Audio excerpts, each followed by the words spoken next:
Hello दोस्तों, स्वागत है आप सभी का हमारे ऑनलाइन प्लेटफॉर्म एग्ज़ाम कोच में। हम लोग ग्राम विकास अधिकारी प्रीवियस ईयर प्रश्न क्वेश्चन पेपर को डिस्कस कर रहे थे। उसी सीरीज को आगे बढ़ाते हुए आज का ये वीडियो आपके लिए बहुत इम्पोर्टेंट है, क्योंकि इस क्लास में हम लोग डेटा सफिशिएंसी के प्रश्नों से ही कंटिन्यू करने वाले हैं, उसी से ही आगे बढ़ने वाले हैं। आइए देखिए, पहला प्रश्न आपका क्या है। फिर से देखिए, डेटा सफिशिएंसी का ही प्रश्न है, आंकड़ों की पर्याप्तता। देखो इन्होंने क्या लिखा है, किस विकल्प की अतिरिक्त रूप से आवश्यकता है। तो ये क्वेश्चन फिर से आपका डेटा सफिशिएंसी है। क्वेश्चन को थोड़ा सा हम जूम करते हैं, इससे हमारा इन्फॉर्मेशन से कोई मतलब नहीं, ये हमारे लिए मेन क्वेश्चन है। इसको थोड़ा अच्छे से आप देखो, ये है पूरा आपका क्वेश्चन। देखो यहाँ पर इन्होंने क्या कहा, इन्होंने कहा ए और बी, सी और डी के बच्चे हैं।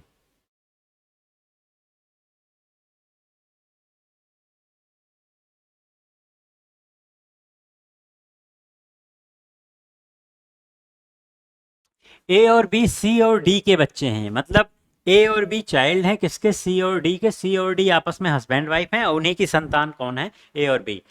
ए एक लड़का है और उसकी दो बहनें हैं, जबकि बी के तीन भाई हैं। यहाँ पर ए का जेंडर बता दिया गया कि यह एक मेल पर्सन है, जबकि बी के तीन भाई हैं। सी और डी के कितने बच्चे हैं, ये क्वेश्चन है। इस क्वेश्चन का आंसर देने के लिए हमें कौन से एक्स्ट्रा इन्फॉर्मेशन, अतिरिक्त आंकड़ों की आवश्यकता है, ये हमको बताना है। तो आइए क्वेश्चन को सॉल्व करते हैं। हम इन्फॉर्मेशन जितना दिया गया है उसको पहले सेट करते हैं। देखते हैं यहाँ पर इन्होंने कहा ए और बी, सी और डी के बच्चे हैं। ए और बी, सी और डी के बच्चे हैं, मतलब सी और डी आपस में हस्बैंड वाइफ ही होंगे और इन्हीं की दो संतान ए और बी हैं। आगे इन्होंने कहा ए एक मेल है, एक मेल पर्सन है, ये एक लड़का है और उसकी दो बहनें हैं। अब यहाँ पर जरा ध्यान देना आप, एक ही दो बहनें बताया तो दो सिचुएशन यहाँ पर बनने वाली। पहली ये कि भाई एक बहन तो बी ही हो जाए और दूसरी कोई और हो जिसका नाम नहीं बताया गया। और दूसरी सिचुएशन क्या हो सकती है, ऐसी हो सकती है कि भाई ए एक मेल पर्सन है और बी भी उसका भाई है, बी का जेंडर तो बताया नहीं गया। अब ए की दो बहनें, मतलब यहाँ पर दो एक्स्ट्रा चाइल्ड और हैं सी और डी के, और दोनों फीमेल। ये दो सिचुएशन हो सकती है। अब इन्होंने, क्योंकि इन्होंने पूछा था सी और डी के कितने बच्चे हैं, तो ये मैटर करेगा। आप यहाँ पर देखो कुछ और आ रहा है डेटा, यहाँ कुछ और है। तो आगे भी इन्होंने इन्फॉर्मेशन दिया है क्या, जबकि बी के तीन भाई हैं, बी के तीन भाई हैं। अगर बी के तीन भाई होंगे तो देखो यहाँ पर अभी और भी बच्चे यहाँ पर इसके आ जाएंगे। यहाँ पर देखो, इस डायग्राम को मैं थोड़ा सा अलग फिर से बना दे रहा हूँ।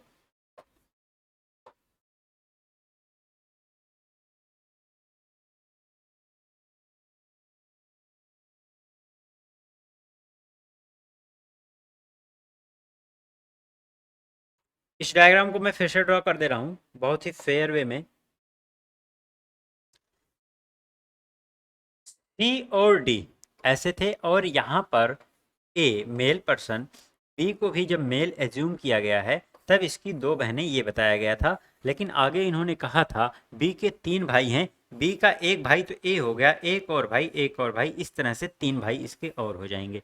और यहाँ पर अगर हम उसको बनाएं तो देखो यहाँ पर ए एक भाई तो है ही, एक भाई और यहाँ पर एक भाई और, अब जाकर के तीन भाई हुए। तो यहाँ देखो सी और डी के कितने बच्चे आ गए, पांच, और यहाँ पर देखो छह। मतलब ये डिसाइड कैसे होगा कि ए सी और डी के कितने बच्चे हैं, ये डिसाइड इस आधार पे होगा कि बी मेल है या फीमेल, क्योंकि उसी के बेसिस पे ही तो दो डायग्राम बने हैं। जहां पर अगर कह दिया बी फीमेल तो ये डायग्राम कैंसिल हो जाएगा, और बी कह दिया मेल तो ये वाला डायग्राम कैंसिल हो जाएगा। तो ये बी के बेसिस पे ही दो डायग्राम बने हैं, तो बी का जेंडर ही इस बात को क्लियर करेगा। तो आइए ऑप्शन चेक करना शुरू करते हैं। पहला ऑप्शन कर रहा है ई ए की बहन है। ई ए की बहन, देखो यहाँ पर आप बना दोगे ला करके, उससे हमारा कोई डायग्राम कैंसिल नहीं होगा बल्कि दोनों डायग्राम बने रहेंगे। अगला ऑप्शन कहता है बी ई की बहन है। अगर फिर से वही चीज बी, यहाँ पर इन्होंने कहा बी ई की बहन है, लोग बी का जेंडर क्लियर हो गया। बी ई की बहन है जो कि सी की बेटी है, तो यहाँ पर इसका बी का जेंडर तुरंत क्लियर हो गया कि ये फीमेल है। इसका मतलब ये वाला डायग्राम नहीं होगा और यहाँ से ये वाला होगा और आंसर हमारा निकल जाएगा। कितने हैं उससे मतलब नहीं, हमारा आंसर आ चुका है बी पार्ट।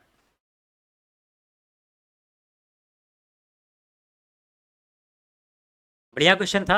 आगे देखते हैं नेक्स्ट क्वेश्चन।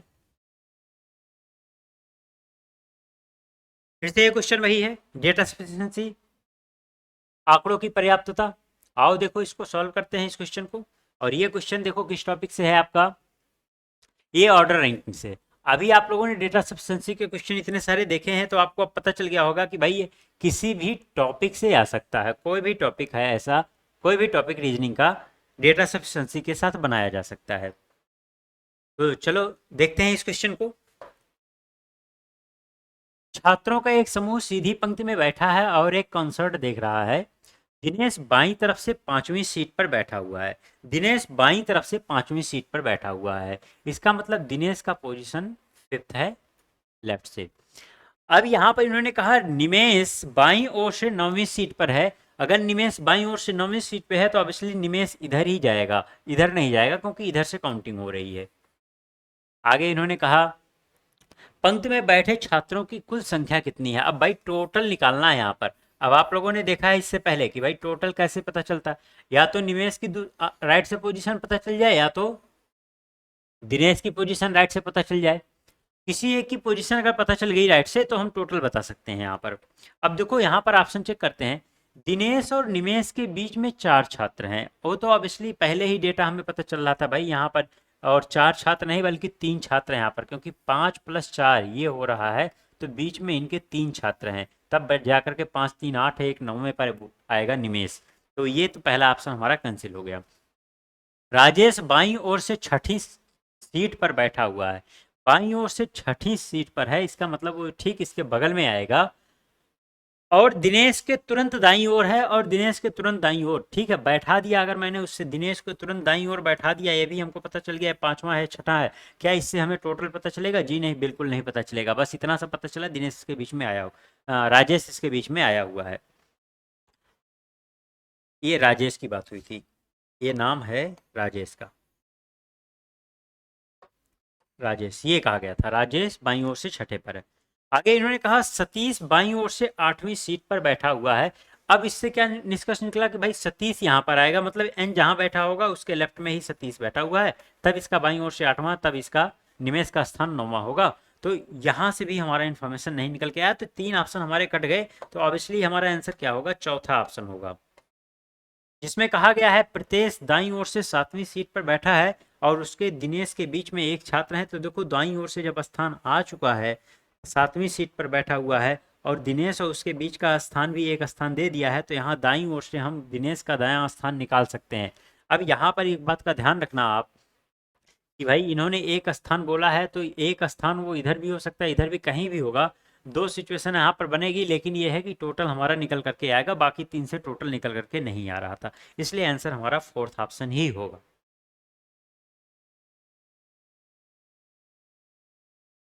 क्वेश्चन फिर से डेटा सफिशिएंसी। एक कक्षा में सभी छात्रों ने परीक्षा उत्तीर्ण की। फिर से ये ऑर्डर रैंकिंग का ही है, ऑर्डर रैंकिंग टॉपिक से ही आया बना हुआ है ये टॉपिक क्वेश्चन।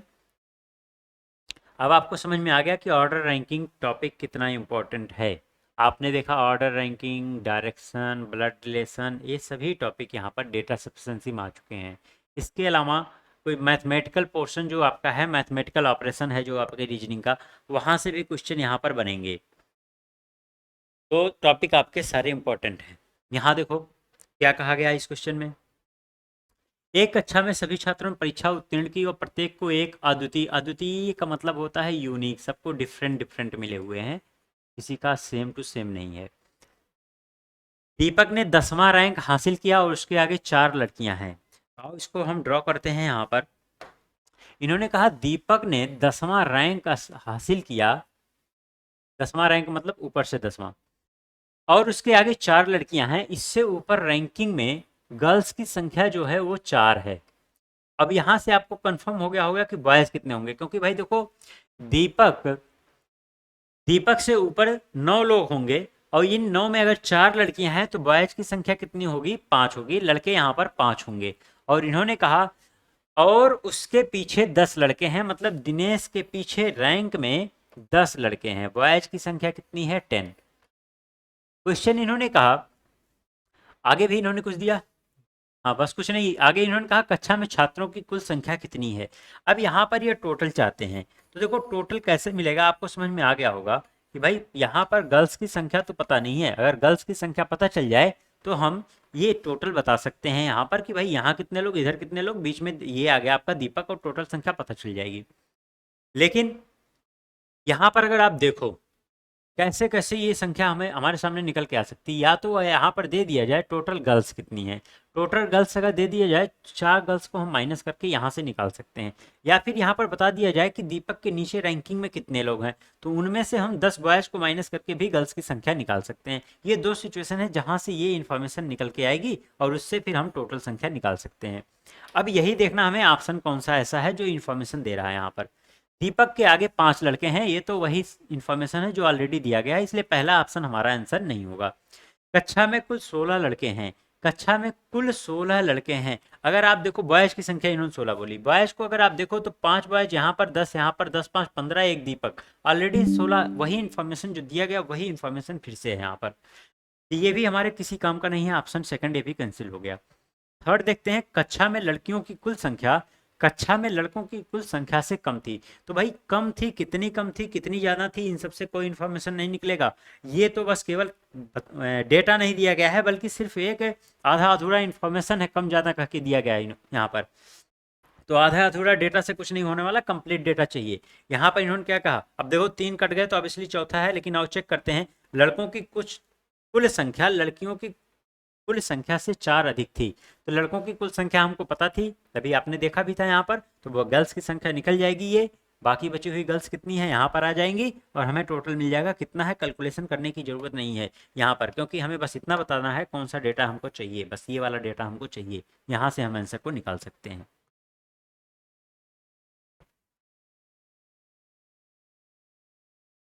ये भी क्वेश्चन वहीं से है।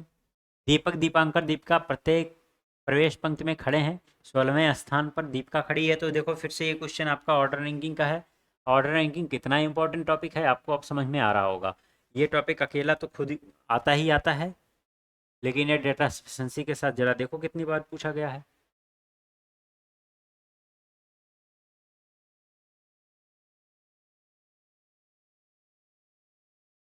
दीपक, दीपांकर और दीपिका प्रवेश पंक्ति में खड़े हैं। प्रवेश पंक्ति का मतलब यह है कि भाई कहीं पर एंट्री हो रही है और एंट्री के लिए लाइन लगी हुई है, उसी लाइन में ये खड़े हैं।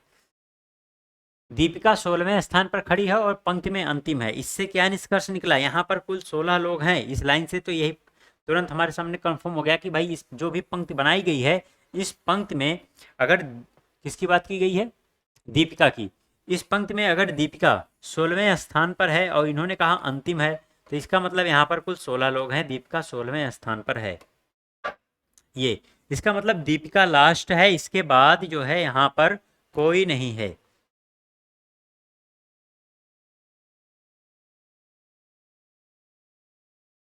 अब यहाँ पर देखिए आप आगे क्या इंफॉर्मेशन है। दीपक और दीपांकर के बीच 4 अन्य छात्र हैं। दीपक और दीपांकर, अब इससे तो कंफर्म हो गया कि भाई दीपांकर आगे ही होगा, जहां भी होगा दीपांकर वो आगे ही आएगा इससे। और दीपांकर, इन्होंने क्या कहा, दीपक और दीपांकर के बीच में, दीपक और दीपांकर बोला, सॉरी दीपिका नहीं बोला है, दीपक और दीपांकर बोला है। इस चीज को जरा अब समझना कि अब यहाँ पर जब ये इन्फॉर्मेशन दिया दीपक और दीपांकर, तो इसको दो तरीके से सेट कर सकते हैं ऐसे। दीपक आगे हो, दीपांकर पीछे हो, इस तरह से। या दूसरी सिचुएशन ऐसी हो सकती है, दीपांकर आगे हो और दीपक पीछे हो। ये दो सिचुएशन हो सकती है यहाँ पर। दीपिका यहाँ पर, ये दोनों सिचुएशन मैंने यहाँ पर बना दिया, अब आपको अच्छे से समझ में आएगा कि भाई यहाँ पर ये दो सिचुएशन बन गया। और आगे इन्होंने क्या कहा, दीपक दीपांकर के बीच में 4 छात्र हैं, इनके बीच में यहाँ से यहाँ तक 4 लोग हैं, दोनों में यही हाल होने वाला है, 4 लोग आएंगे। दीपांकर और दीपिका के बीच 9 छात्र हैं, दीपिका और दीपांकर यहाँ से यहाँ तक इन्होंने 9 छात्रों को बताया है, यहाँ तक 9 छात्र हैं। और देखो यहाँ पर दीपिका और दीपांकर यहाँ पर 9 छात्र हैं, ये बताया गया। पंक्ति में दीपक किस स्थान पर खड़ा है? तो देखो, क्या दीपक का स्थान हम यहाँ से निकाल सकते हैं? इसमें बिल्कुल नहीं निकाल सकते हैं। अभी हम दीपक का स्थान स्टार्टिंग से क्या है, क्योंकि दीपिका का तो पता चल गया हमें 16 है, इनके बीच में कितने कितने लोग हैं ये हमको पता चल रहा है। यहाँ पर जरा देखो आप, 16 9, दीपांकर का स्थान यहाँ से आ रहा, एक स्थान, हाँ दीपांकर का स्थान यहाँ पर भी आ जाएगा और यहाँ पर आ जाएगा, लेकिन दोनों में आंसर आ रहा है, एक में नहीं दोनों में आ रहा, ये गड़बड़ है, ये कंफर्म करना होगा। जरा देखो यहाँ पर क्या, यहाँ पर क्या स्थान आएगा, 16 है और 9 है, तो ये वाला स्थान निकलेगा, कितना निकलेगा, जरूरत नहीं निकालने की। यहाँ पर देखो दीपिका और इसके बीच में 9 मिल गया, 4 यहाँ पर, टोटल 13 मिल गया, मतलब ये भी पता चलने वाला है। दोनों तरीके से हमें इसका पूछा था दीपक का, यहाँ भी दीपक का मिल गया, यहाँ दीपक का चाहिए, ये हमको नहीं चाहिए, ये तो दीपांकर का है, ये स्थान दीपांकर का है। तो ये वाला स्थान, यहाँ पर हमको ये वाला स्थान अगर निकालना है तो देखो यहाँ 4 है, तो यहाँ पर आपको पता चल जाएगा 4 यहाँ पर, तभी दीपक को लेकर 9 लोग हो जाएंगे, 4 4 8 1 9। तो दोनों से आंसर तो आ रहा है, लेकिन अब ये कंफर्म नहीं हो रहा है कि भाई पहला वाला हम जाएं कि दूसरे वाले पे जाएं, किस पे जाएं। एक जब डिस्कार्ड होगा तब जाके दूसरे से आंसर आएगा, मतलब यहाँ 4 ऑप्शन में से एक कोई ऑप्शन है जो किसी एक को डिस्कार्ड करने वाला, वो कौन सा है आओ चेक करते हैं। इन्होंने कहा पंक्ति में कुल 16 छात्र खड़े हैं, वो तो हमने पहले ही देख लिया था, वो एक्स्ट्रा इन्फॉर्मेशन नहीं है यहाँ पर कुछ। दूसरे में इन्होंने कहा दीपांकर दीपक से कुछ स्थान पीछे खड़ा है। देखो इन्होंने यहाँ पर बता दिया, कुछ इन्होंने बोला तो जरूर है, लेकिन इससे कंफर्म भी हो गया, क्योंकि यहाँ पर दीपक पहले था, दीपांकर बाद में था, और इसमें दीपांकर आगे था और दीपक बाद में था। तो यहाँ पर जैसे इन्होंने कहा दीपांकर दीपक से कुछ स्थान पीछे खड़ा है, कौन पीछे खड़ा है, दीपांकर, इसका मतलब ये वाला आपका इन्फॉर्मेशन जो है ये एक्सेप्टेबल है और ये वाला नॉन एक्सेप्टेबल है, ये रिजेक्ट हो जाएगा। और इसका मतलब आंसर हमारा आने वाला है सेकंड पार्ट से ही, तो आंसर होगा सी पार्ट, सी पार्ट इसका आंसर होगा। नेक्स्ट क्वेश्चन देखो आप, फिर से डेटा सफिशिएंसी है, लेकिन ध्यान रखना ये आपकी बार मैथमेटिकल ऑपरेशन से क्वेश्चन आया हुआ है।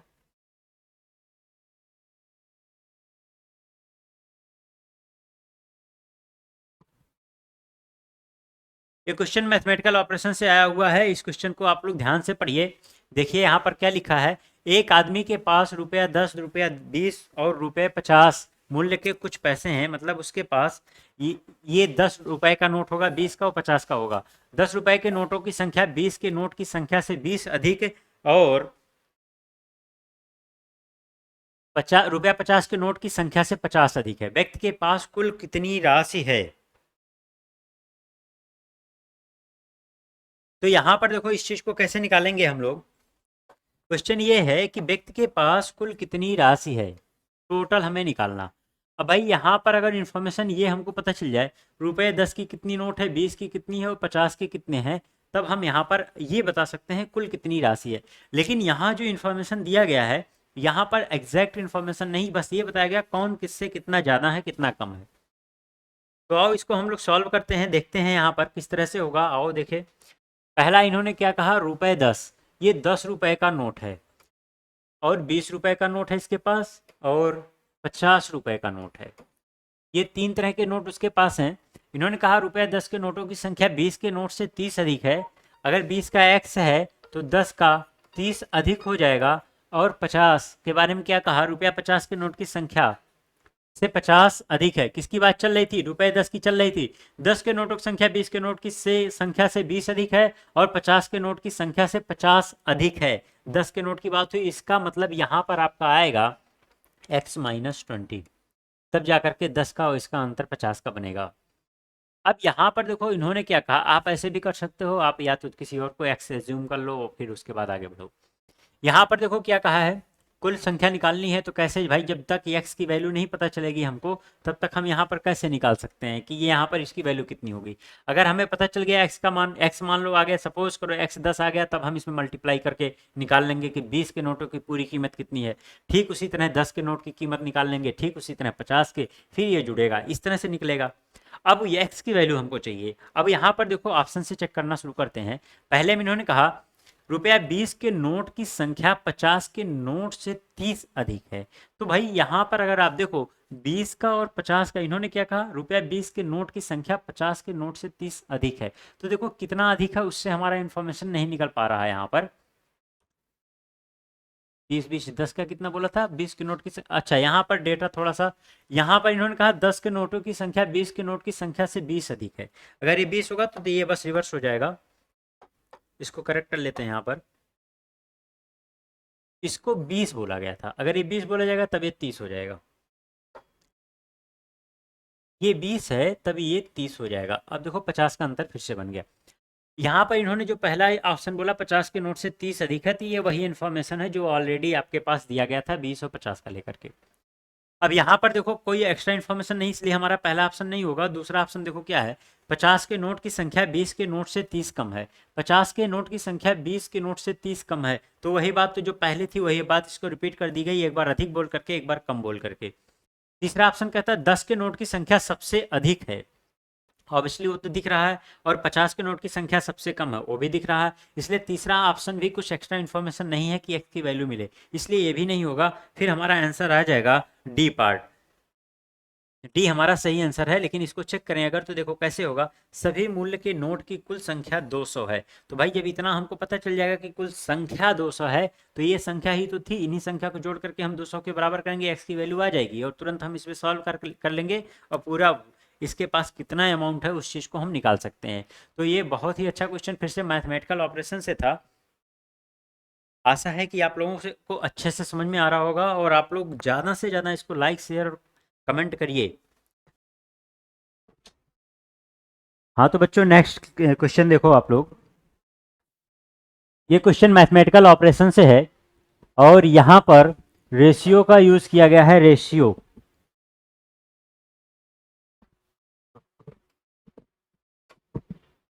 रेशियो का यूज किया गया है और एज से रिलेटेड क्वेश्चन है। आपको पता है एज रिलेशन भी आपका एक टॉपिक है रीजनिंग के अंदर, मैथमेटिकल ऑपरेशन के अंदर एक टॉपिक आपका आता है एज रिलेशन। उसी टॉपिक से रिलेटेड ये क्वेश्चन बना हुआ है डेटा सफिशिएंसी के अंदर। अब यहाँ पर इस क्वेश्चन को जरा ध्यान से आप पढ़ो, देखो यहाँ पर क्या कहा गया है। 3 व्यक्ति ए बी सी की आयु 5, 4, 3 के अनुपात में है। ए सबसे बड़ा व्यक्ति है जबकि सी सबसे छोटा व्यक्ति है। अगर आप रेशियो को गौर करो तो रेशियो को देख करके ही ये बात पता चल रही है कि ए सबसे बड़ा व्यक्ति है, क्योंकि रेशियो में सबसे बड़ी डेटा जो है वो ए की है।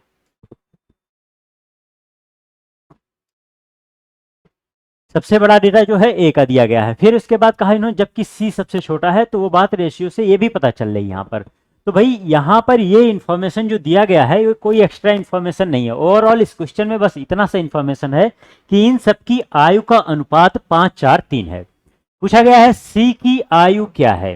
बस ये आंसर निकालने के लिए इनमें से कौन सा डेटा हमको चाहिए ये हमको देखना होगा।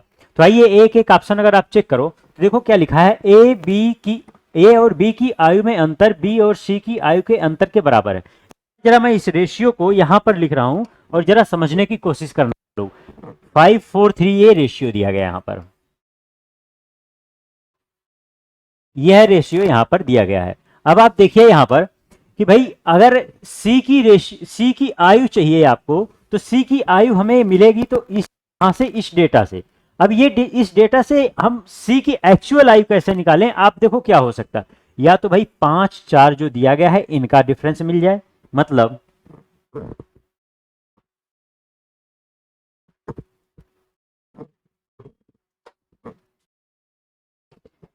या तो आप ए और बी की आयु का अंतर मिल जाए आपको तो आप सी का निकाल सकते हो कंपेयर करके, या बी और सी की आयु का अंतर मिल जाए तो निकाल सकते हो, या ए और सी की आयु का अंतर मिल जाए तो आप निकाल सकते हो, या इसके अलावा जिस तरह से अंतर मिल रहा उसी तरह इनका योग मिल जाए तो भी आप निकाल सकते हो, या फिर तीनों की आयु का योग मिल जाए तो भी आप निकाल सकते हो। अब आपको समझ में आ गया होगा कि इस क्वेश्चन का आंसर देने के लिए हमें कौन कौन से डेटा की रिक्वायरमेंट है।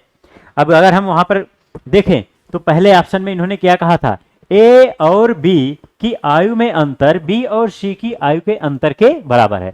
तो भाई देखो जो ये डेटा दिया गया है, जो क्वेश्चन में दिया गया है पहले वाले में, तो यहां से ये बात नहीं पता चल रही है कि इनका एक्चुअल डेटा क्या है, कि इनकी आयु का एक्चुअल डेटा क्या है। तो अब यहां से हम, क्योंकि इन्होंने कहा है अंतर बस बराबर जो इन्होंने दिया है ए बी का और बी सी का, तो भाई देखो ए बी और बी सी, अगर आप देखो रेशियो से पता चल रहा है कि आयु का अंतर समान है। तो भाई जब आयु का अंतर ऑलरेडी समान दे रखा है यहाँ पर रेशियो से ही, तो यहाँ पर कोई एक्स्ट्रा इन्फॉर्मेशन तो है नहीं और ना ही यहाँ पर कोई एक्चुअल डेटा है, तो इस ऑप्शन से निकालना हमारे लिए पॉसिबल नहीं है पहले वाले से। दूसरे से अगर आप देखो तो इन्होंने कहा तीनों व्यक्तियों की कुल आयु का मान 100 वर्ष से कम है। तो देखो यहाँ पर एक्चुअल डेटा इन्होंने फिर से नहीं दिया, इन्होंने क्या कहा 100 वर्ष से कम। भाई 100 वर्ष से कम तो कितना भी हो सकता है, कोई एक्चुअल डेटा तो है नहीं कि मैं यहाँ पे कंपेयर कर लूं उसको जोड़ करके, तो ये भी हमारा आंसर नहीं होगा। अब बात आती है ऑप्शन सी की, इसको जरा देखो क्या कहा, ए सी से 16 वर्ष बड़ा है। तो यहां देखो अगर ए और सी की आयु का अंतर, एज का डिफरेंस मिल गया 16, तो भाई रेशियो में एज का डिफरेंस आपको पता है, जब रेशियो में पता है तो एक्चुअल से आप कंपेयर कर सकते हो। तो जो भी यहाँ पर डेटा पूछा जाएगा आप सारे डेटा आपके निकल आएंगे, तो उसमें सी की आयु क्या है वो भी निकल जाएगा।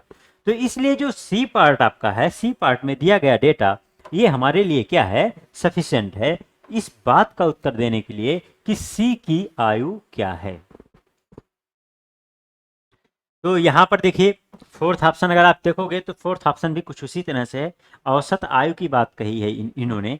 तो औसत आयु ये तो रेशियो से भी हमको पता चलेगा, फिर से यहाँ पर कोई डेटा नहीं है, तो इसलिए अगर आप पूरे ऑप्शन को एक बार से गौर करो तो सिर्फ यहीं पर था, तो हमारा आंसर होगा सी पार्ट।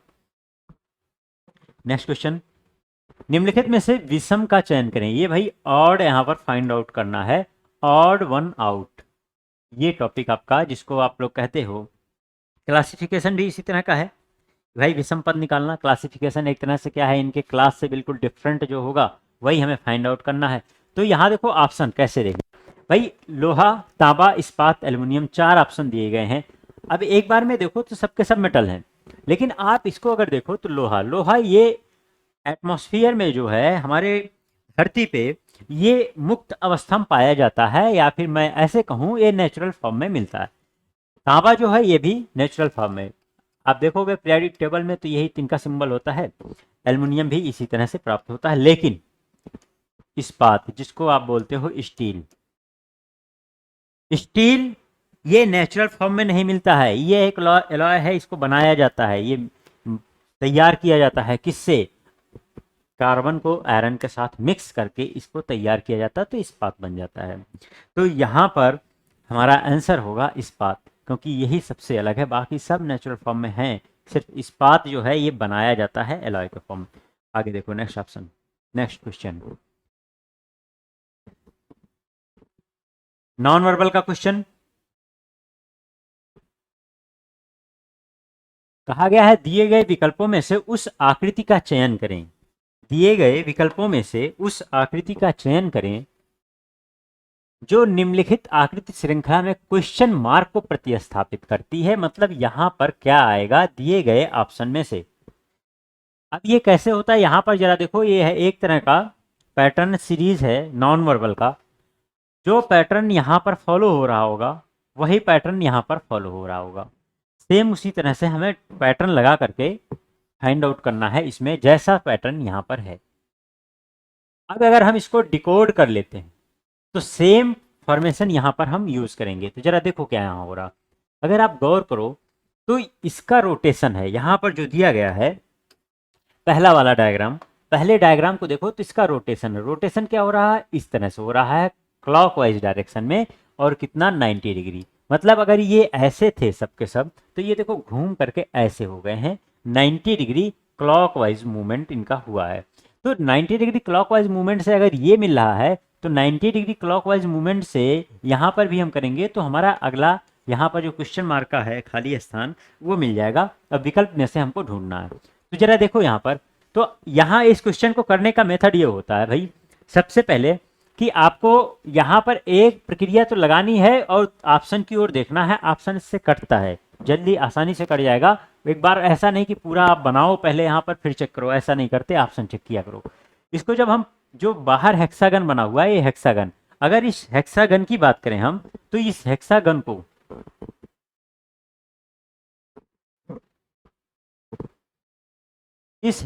को अगर मैं 90 डिग्री क्लॉकवाइज मूवमेंट करा दूं तो देखो ये क्या बनेगा, ये हेक्सागन कुछ ऐसा नजर आने लगेगा इस तरह से। एग्जाम में बनाने की जरूरत नहीं है, बस अभी यहाँ पर समझने के लिए बना रहा हूँ। ये 90 डिग्री जब मूवमेंट होगा तो आपको इस तरह का ऑप्शन हेक्सागन का ढूंढना पड़ेगा, मतलब इस षटभुज को आपको इस रूप में देखना होगा।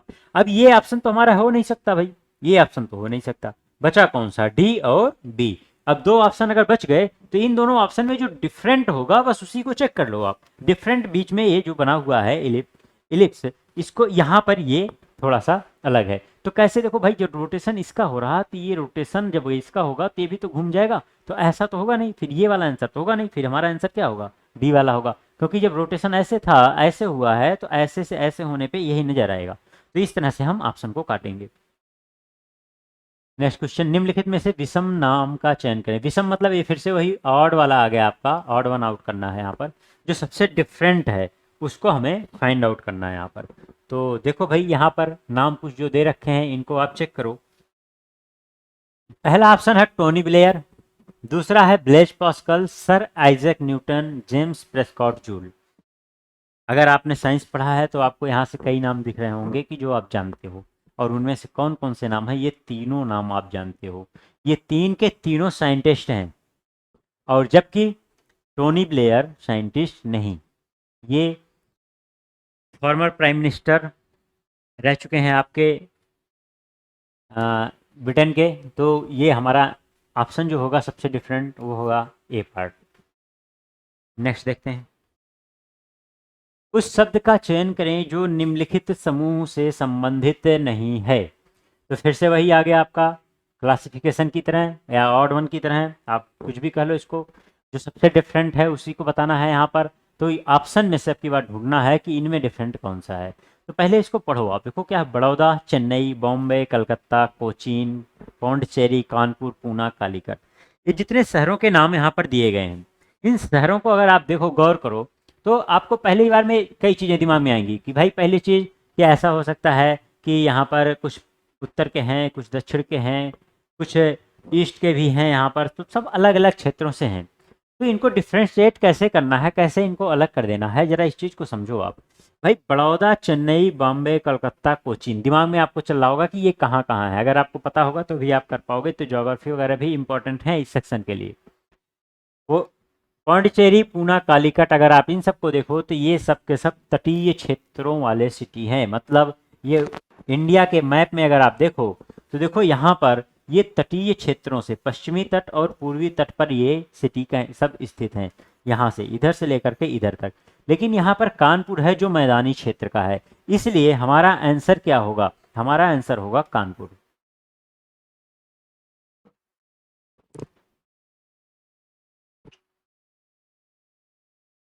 इस क्वेश्चन को आप देखो, यहाँ पर कहा 40 सहपाठियों में से 17 क्रिकेट खेलते हैं, 19 फुटबॉल खेलते हैं और 3 क्रिकेट और फुटबॉल दोनों खेलते हैं। उन छात्रों की संख्या की पहचान करें जो ना तो क्रिकेट खेलते हैं और ना ही फुटबॉल खेलते हैं। तो भाई ये क्वेश्चन आपका फिर से वेन डायग्राम का क्वेश्चन है, मैथमेटिकल वेन आरेख का है। उसी तरह से अभी जिससे जैसे हम लोगों ने इससे पहले क्वेश्चन को सॉल्व किया था, तो आओ इस क्वेश्चन को हम ड्रॉ करते हैं। देखो यहाँ पर 40 सहपाठियों में से टोटल इन्होंने दे रखा है, टोटल कितने हैं, 40।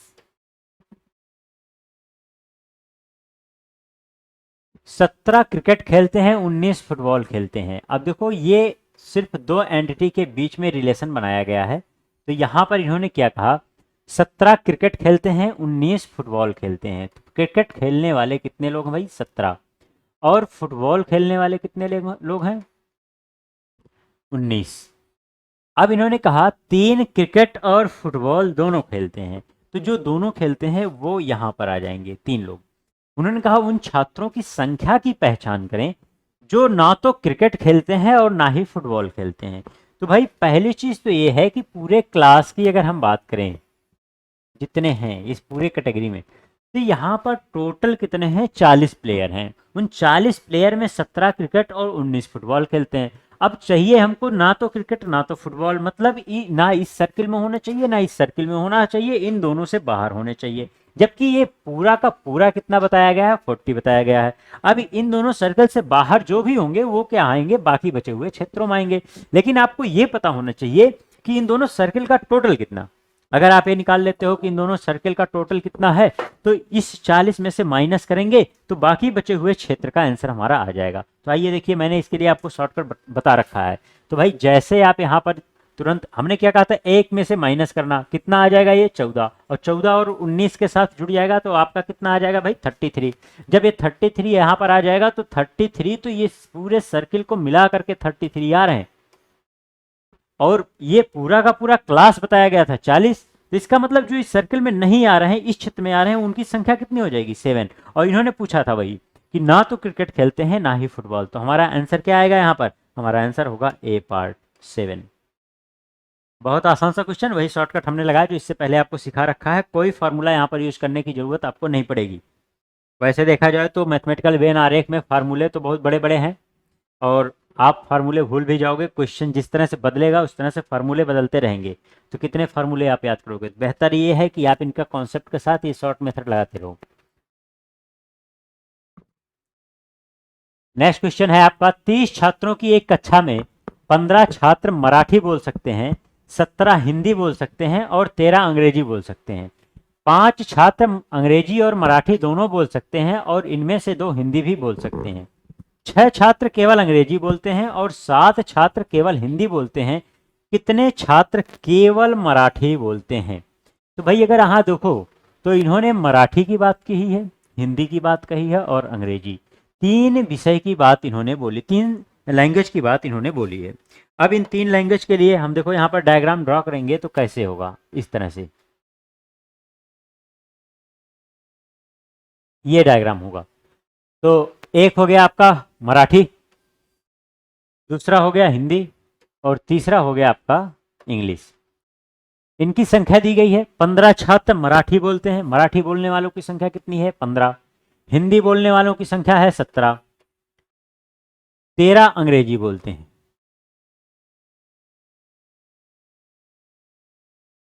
ये 3 डेटा हो गया आपका।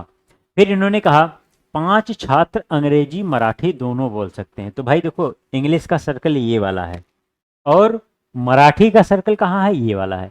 अब इन दोनों में जो कॉमन क्षेत्र है वो ये वाला क्षेत्र है, इसको जरा देखना आप, ये वाला क्षेत्र, ये पूरा कॉमन क्षेत्र है। और इस पूरे क्षेत्र का इन्होंने क्या बताया है, 5 छात्र हैं यहाँ पर जो मराठी और अंग्रेजी दोनों बोलते हैं। तो मतलब ये पूरा का पूरा क्या हो जाएगा 5।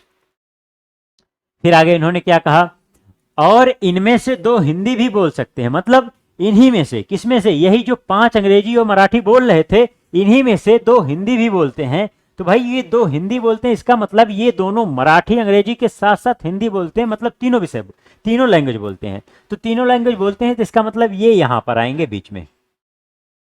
और फिर इन्होंने क्या कहा, 6 छात्र केवल अंग्रेजी बोलते हैं, 6 छात्र केवल अंग्रेजी। तो केवल अंग्रेजी का सेक्शन ये वाला है, जरा देखो इसको आप, ये सेक्शन केवल इंग्लिश का है, पूरा सर्किल इंग्लिश बोलते हैं, उसके साथ और भी चीजें जो कुछ भी बोलते हैं सब आ जाएगा, लेकिन केवल इंग्लिश का क्षेत्र यहाँ पर है, कोई और लैंग्वेज इस क्षेत्र में नहीं है। तो इसकी संख्या इन्होंने क्या कहा, इनकी संख्या है 6। अब इन्होंने कहा 7 छात्र केवल हिंदी बोल सकते हैं, 7 छात्र केवल हिंदी। तो फिर से वही चीज, केवल हिंदी का क्षेत्र ये वाला होगा, 7 छात्र यहां पर हैं, ये हो जाएगा 7। कितने छात्र केवल मराठी बोल सकते हैं, ये लास्ट का क्वेश्चन। मतलब हमको क्या चाहिए, मराठी, केवल मराठी, मतलब ये चाहिए। अब ध्यान देना आप लोग, ये पूरा क्वेश्चन अभी जितना डेटा दिया गया बस उतना मैंने बनाया, अपनी तरफ से अभी कोई डेटा हमने इसमें यहाँ पर चेंज नहीं किया है। तो भाई अब इस चीज को जरा आप समझो, जब क्वेश्चन इस तरह से आता है तो सबसे पहली चीज ये देखो कि इन्होंने क्या पूछा आपसे, इन्होंने पूछा केवल मराठी। अब केवल मराठी अगर आपको चाहिए, केवल मराठियों की संख्या चाहिए, तो ये संख्या हमें निकालनी है। अब ये संख्या निकालने के लिए हमको क्या चाहिए भाई, इस सर्कल में, इस पूरे सर्कल में अगर आपको ये पता है, ये पता है, ये पता है, ये तीनों पता है, तब आप पूरे 15 में से, क्योंकि ये पूरा कितना दिया गया था 15, इस पूरे 15 में से आप इन तीनों को जोड़ करके माइनस कर दो तो बचेगा तो सिर्फ यही एरिया। तो अगर आप यहां पर देखो तो भाई ये सिर्फ हमको 2 पता है, बाकी को कैसे निकाला जाए, तो देखो क्या, इसको निकालने के लिए ये वाली डेटा चाहिए आपको, और इस डेटा के लिए आपको ये वाला डेटा चाहिए, और ये डेटा आपका निकलेगा कहां से, इससे। ये इंफॉर्मेशन जो यहां पर दिया गया है 5, ये पूरा का पूरा जो यहां पर इन्होंने 5 दे दिया है, यहां से हम निकालेंगे। भाई जब ये पूरा 5 था तब आप देखो यहां पर ये 2 था, अब अगर ये 2 था तो ये पोर्शन कितना हो गया 3, अब अगर ये 3 हो गया तो आपको पता है ये पूरा का पूरा कितना है 13।